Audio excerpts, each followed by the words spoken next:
because Mr. Van Ryn's application was stillborn. As just before that, I had admitted his statement, where he implicated himself with admissions. So I will not deal with the reasons for the 174 separately. Well, in the school of Judge Nathan, I think this goes out to Miss Mkabai of Mkabai Attorneys representing. What does she say? Let me know in the comment section. I pretty sure forgot it. Miss Mkabai of Mkabai Attorneys, Judy K for Mr. I confirm that I have Judy K for Mr. Van Ryn. I shouldn't be laughing. This is such a serious matter. But I think that the judge here was schooling Mkabai, okay? Because he says, Mr. Van Ryn's application was stillborn. Oh my goodness. Like, that was just a jab right there, okay? How are you giving an application for a dismissal, a section 174, and saying you want your client's application to be... How am I going to grant such an application when I, the judge, just literally submitted his statement, okay? The trial within a trial had just ended, which means the statements of accused number 1 and accused number 2, Boeta and Steffi, were admitted. And then immediately after that, then they say, you know what, can we have section 174? And the judge is like, you think I'm here to play? I just admitted those statements, okay? There's a gameplay here. I admitted those statements for a purpose. We need to use them. Now come through as the defense, because I'm an open judge. I'm an open book. Talk to me. Defend your client. But what did the defense team decide? No, we're walking away from the deal. We are simply going to do a section 174, in my opinion, the easy way out. And it came back to bite them. And the judge proves it in this judgment. He didn't just read a judgment. He went through step by step. And he says it was a stillborn. So, and of course, you know, I also believe that Steffi, does he really understand what is going on? Now that we know he's a criminal with a long charge sheet, because he burst out laughing. Did he think they said not guilty? Like, what was his thought process in that little moment where he bursts out laughing? But you know what? Let us go back and continue listening on, because this is the mind map. This is the judge. Let's listen to what else we can pick up from Judge Nathan and team. Okay? Let us go there. So in argument, we went through points that I've indicated I was going to draw lines.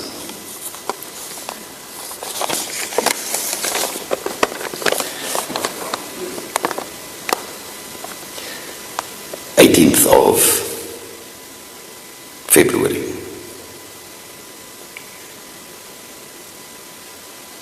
That's the talking at the house. There she's corroborated by Mr. Apollos in his statement. So that's the plan. Insofar as the amount of money is concerned, she's corroborated by Mr. Apollos and Mr. Van Ryn. Also corroborated by Mr. Kutsia.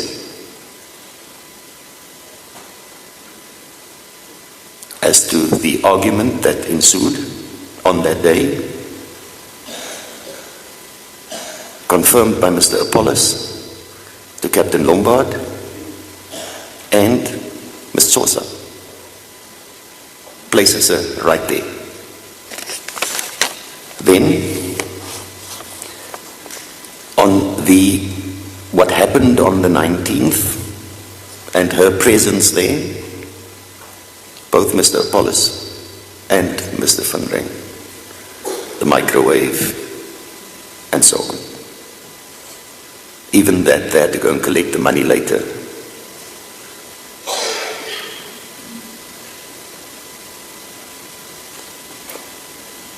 The fact that they smoked a quarter mandrax in the evidence of Captain Colonel Morris, Mr. Van Ryn confirms it in a social media video that was made.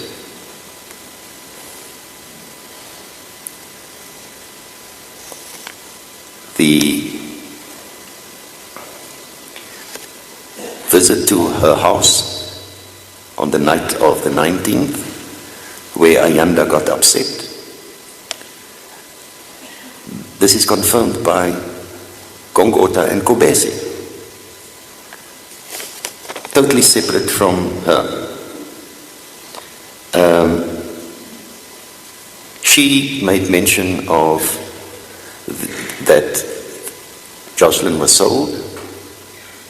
Miss Smith, she says, spoke to her on the 23rd. There's no counter evidence to that.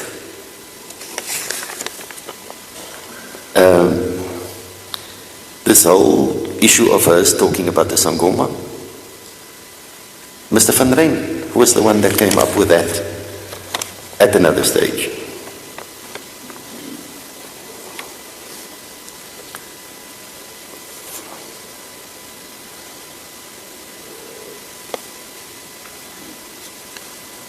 I can point at a number of issues, and it's not exhaustive, because my view is to look at it differently. We referred to the elements and what the state need to prove. On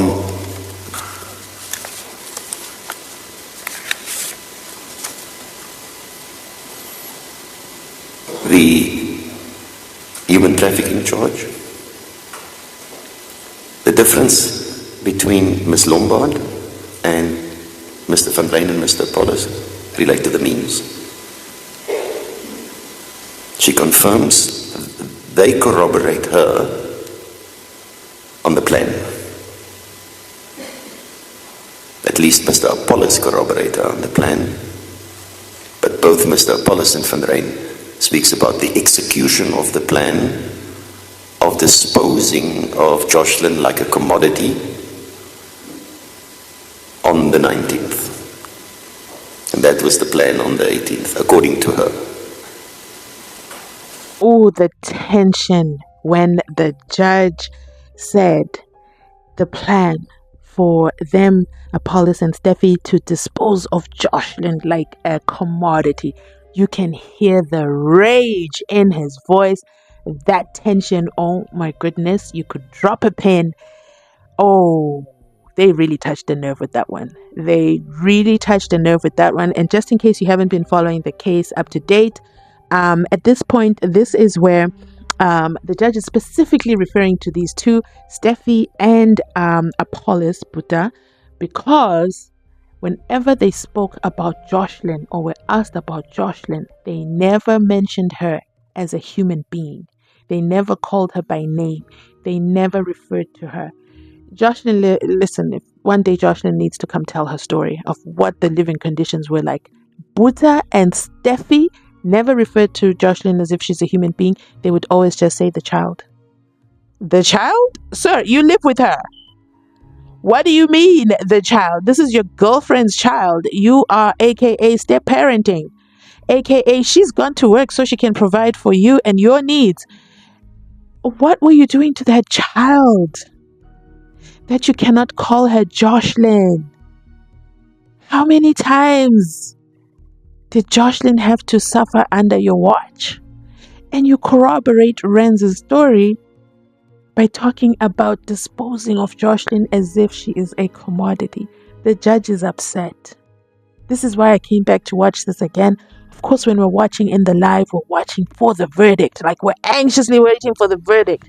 But now listening to this bit by bit, sentence by sentence, oh, Judge Nathan is upset. Just know that sentence is not going to be anything light. Let's continue listening on. And we know, as a matter of fact, that JOSHLIN went missing. Read all of that in, and then I'm going to turn to all the circumstantial evidence and the conduct of the parties and the fact that no evidence was placed before the court for the defense. So when one analyzes the evidence of Ms. Lombard that was available at the end of the state's case, no credibility findings have been made yet.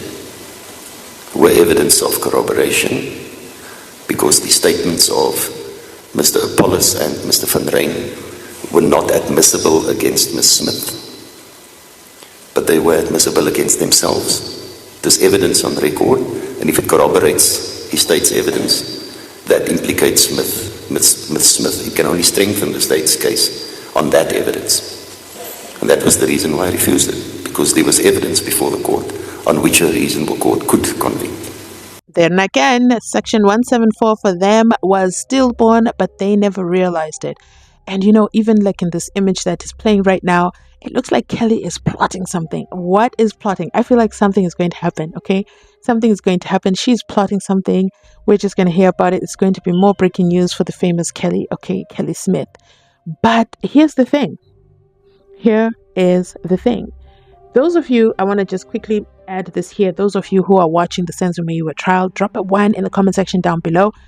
Judge Nathan said something. I hope that Judge Retta knows this, okay, as a standing judge himself of a high court. But Judge Nathan says the statement of Boeta and Steffi were admitted into the record, aka the confessions. There are confessions as well in the Mzansi trial which have been admitted. And the Judge Nathan says what those statements say cannot implicate Kelly, aka also in the Mzansi trial. Those statements are giving descriptions of what the other accused did. They cannot implicate the others. However, as an admitted statement, they can implicate themselves. The only way the statements will help the state to implicate the others is to go ahead and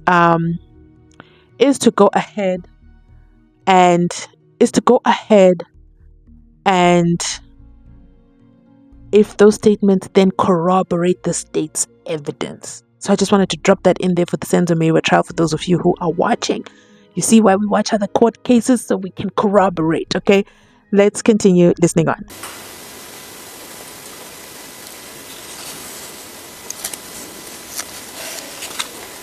So the following findings are made insofar as the witnesses are concerned. None of the evidence was disputed. They then became proven facts. Insofar as Mr. Coetzee is concerned, I accept his evidence for the reasons I've given, having regard to the cautionary rule as well. Insofar as Ms. Lombard is concerned, I find sufficient corroboration for the reliability of Ms. Lombard from other evidence and the circumstantial evidence. And that is the discussion of the planning for turning JOSHLIN into a commodity and selling it. It's a matter of fact that she went missing. She indicated that all three, the now accused, were party to this pact with her. She's confirmed in that regard by Mr. Apollos and Mr. Van Ryn. They support her evidence in that regard. Over and above that evidence, now read with Mr. Coetzee's evidence, we've got all the other pieces of the circumstantial evidence at play. And most of them, viewed at independently and individually, might not seem significant. Because when one evaluates circumstantial evidence, you look at the evidence in totality. And it is so that all these small little pieces on Ms. Swanepoel's example will complete the puzzle. It might also be seen as the little tiles in a mosaic from which you draw inferences. But, as discussed in our cases, reported cases, like the ball of feathers that becomes like a millstone around the neck of somebody, it weighs you down. The defense spent a lot of time trying to discredit Laurentia Lombard, only for the judge to say, well, technically your clients actually corroborate what Laurentia is saying. Had they had some form of defense, any form of defense, brought their own witnesses, they just wanted to focus on she's lying, she's lying, she's lying. Let's use the example of the chickens. Instead of saying there is no chicken story, there is no man who came to the house, what does the defense do? Well, the chickens man came on Saturday, not on Sunday. So she's lying. It was not on Saturday, it was Sunday. But the rest of the story adds up exactly the same, except for the date. And we know Laurentia has no reference of time. She doesn't have a cell phone. She doesn't have a clock. She just is one of those people who just know the time of day by where the sun is, okay? Or what the birds are doing. That's how she knows the time of day or can guesstimate the time of day. And don't forget, this is a person who was afraid of Ayanda. So she probably knew the time she had to go do the tick and then come back, if you know what I mean. So basically, and then again, why wasn't Ayanda a provider? But you know what? I'm digressing with that one.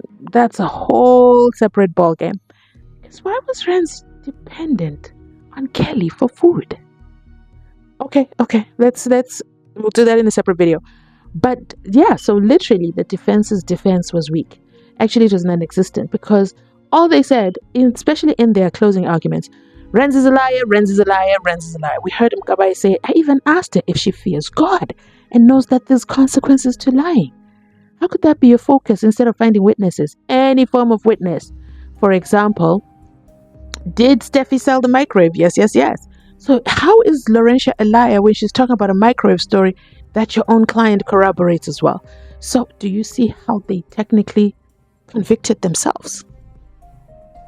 By just simply saying Renz is a liar, but then they have the same stories as her. The only thing, if I had access to the documents, I would look at what date is Steffi and Boeta's confession. If we're gonna, take the side of the defense and say, hey, those two were tortured, this is all planned out by the police, okay? What I would look for, if I had access to all the data, is what date are their confessions, these ones that the judge is using to corroborate Renz's confession. So if those statements are after Renz's, then I'd make a different conclusion. But they're before. So then are they saying that Renz was then coached into the story based on what Boeta and Steffi wrote in their confessions? Not possible. Why? Because they burst out laughing. We know Mr. I laugh a lot in court. Mr. Steffi Van Ryan, he laughed. He burst out laughing. It was so uncontrollable. I'm going to look for the clip. I know I did a video, but he was laughing when it came to the microwave store. Renz could barely finish it from the stand. Do you see that golden thread? It was corroborated. You cannot argue the microwave story. You cannot say Detective Lombard invented that story and put it on Steffi's statement, and then Renz in court also has it, or Renz was coached into that story, because Steffi corroborates it by laughing out loud. Are you guys picking that up? I could do so many, as the judge said, there's so many points that you could go through bit by bit, exhaustively. Those were the judge's words. Because they really did corroborate and never brought a single defense. Kelly, why were you sleeping instead of looking for your child? She could have said, I was so high, guys. I was so high on tickety-tick. Or the methy. I can't use the real words because, YouTube hates those words. She could have said that. She could have used the substances as an excuse. I keep saying it. If I was a substance user, let me tell you that's my defense, okay? I see skeletons and stars in the sky. Like, that is my defense, and I'm going all the way until the judge orders a psych evaluation. We're doing all that before you sentencing me, sir. Because, hey, I'm a substance user, and I know the judges are sympathetic to that. Let's continue listening on.